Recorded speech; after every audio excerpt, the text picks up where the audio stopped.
Welcome. Today, we're breaking down the exact blueprint you need to craft a winning pitch for the Sandooq Al Watan student pitch competition. So, what do judges really want? Let's get right into it because, honestly, the answer is way simpler and more powerful than you probably think. It's got nothing to do with being the loudest voice in the room. It's all about being the clearest. Okay, so first things first, you gotta understand the specific game you're playing here. Seriously, knowing your objective, that's everything. Look, this competition is not about asking for $1 million to scale some huge business. Nope. Your mission is way more focused than that. It's all about securing the funds you need to bring your initial concept to life and prove that it actually works. And this right here is a super critical distinction you've got to keep in mind. You're pitching for prototype funding to a panel of judges, right? You're not trying to get a massive investment from venture capitalists. And that changes your entire approach. This is all about the potential of your idea, not about proving you already have a bunch of revenue coming in. All right, and here it is. This is the core secret, the key to the whole thing. I want you to stop guessing what you think the judges want. Instead, start pitching with absolute purpose. And how do you do that? Simple. You understand exactly how you're going to be scored. Just look at this breakdown. It literally shows you exactly where to focus your energy. I mean, a massive 80% of your total score comes from just two areas, the problem and your innovative solution. That other 20%, that's all about proving you can actually pull it off.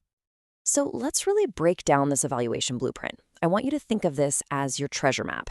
40 points for the problem, 40 for the solution, and 20 for your plan. This right here is your key to walking in there and pitching with total confidence.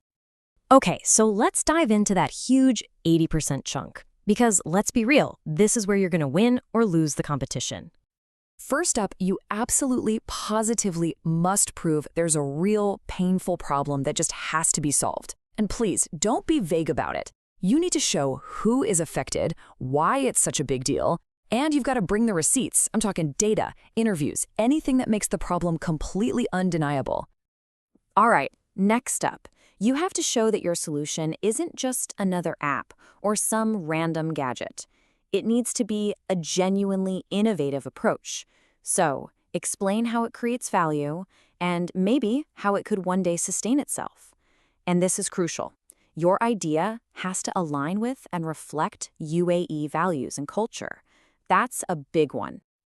Okay, now for that final 20%. Look, I know it's the smallest piece of the score, but don't sleep on this section.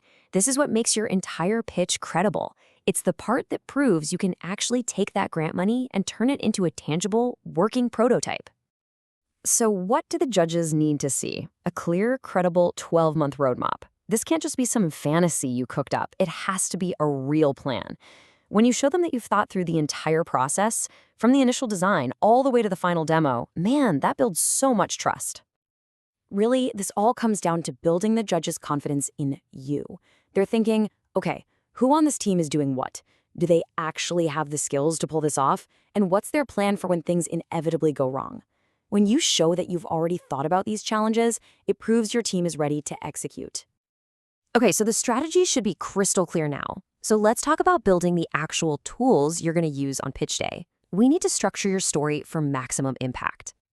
Your pitch deck needs to be a tight visual story. I'm talking no more than 8 to 10 slides, something you can deliver perfectly in just 5 minutes. And you've got to follow this flow. Start with a problem, introduce your solution, show the market, lay out your plan, introduce the team, and finally end with your vision.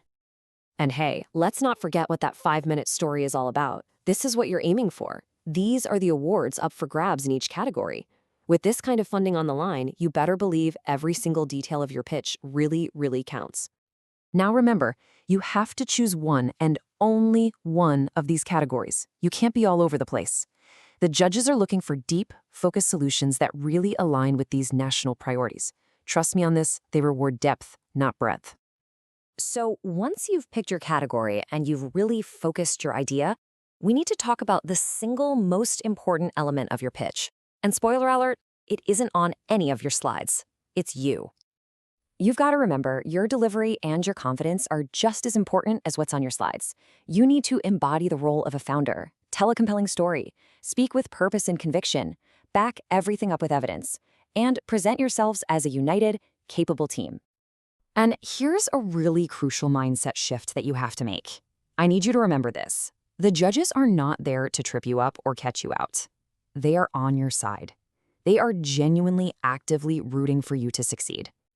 Honestly, this mental shift is a total game changer. If you can stop seeing them as critics who are judging you and instead start seeing them as mentors who are there to help you think more clearly, wow, it will completely transform your confidence and your whole performance up there. So when it's all said and done, your entire presentation has to build towards this one powerful 3-point conclusion. That's it. Prove there's a real market, show your solution is innovative and viable, and convince them your team can deliver a prototype in 12 months. If you can do that, you've got a winning pitch. It really is that simple. Okay, now before you run off and finalize that winning pitch, there is one last absolutely crucial rule you cannot forget. This is about eligibility. At least 50% of your team must be Emirati, and the team lead, the person who actually receives the funds, also has to be an Emirati. So please make absolutely sure you meet this requirement. So there you have it. You know exactly how you'll be judged. You have the blueprint for success. The only question left is, what problem are you going to solve? Now go out there and win it.